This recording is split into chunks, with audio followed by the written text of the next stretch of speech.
Hello everyone, welcome back to my shorts. तो चलिए बनाते हैं गाजर का हलवा। वैसे तो इस सीज़न में मैंने बहुत बार गाजर का हलवा बनाया, पर वीडियो आज पोस्ट कर रही हूँ। सबसे पहले गाजर को छिल के धो के मैंने घस लिया है। उसके बाद हम ड्राई फ्रूट को कट करके रखते हैं और अपने हाथ की बनाए घी को कढ़ाई में डालते हुए इस तरीके से गर्म करेंगे।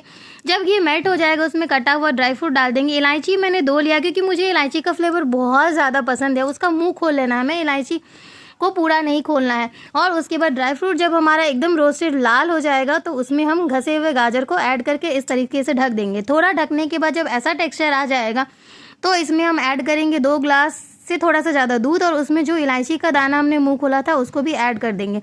साथ में फ्रेश दूध की मलाई मैं ऐड कर रही हूँ क्योंकि मैं एकदम ही जो है वो हेल्दी गाजर का हलवा बनाना चाहती हूँ, क्योंकि मेरा बेटा आजकल बिना गाजर के हलवे के खाना ही नहीं खाता है। तो इस तरीके से जब हमें ढक ढक के पकाना है और गैस का फ्लेम तेज़ और सिम करते रहना है ताकि हमारा गाजर का हलवा एकदम अच्छे तरीके से पके और एकदम मुलायम मक्खन जैसा तैयार हो।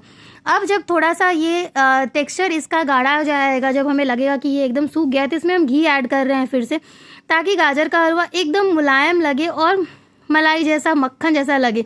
तो चाहिए उसके बाद मैंने इसमें अपने टेस्ट के अकॉर्डिंग चीनी ऐड किया। आप कम ज़्यादा ऐड कर सकते हैं क्योंकि हम दूध में पकाते हैं तो चीनी बहुत ज़्यादा नहीं ऐड करना। और देखिए लाल सा एकदम गाजर का हलवा एकदम टेस्टी दिखने में लग रहा है। और ये गाजर का हलवा जब आप ऐसे बनाएंगे ना तो मुंह में जाते ही एकदम मक्खन जैसा लगने लगेगा।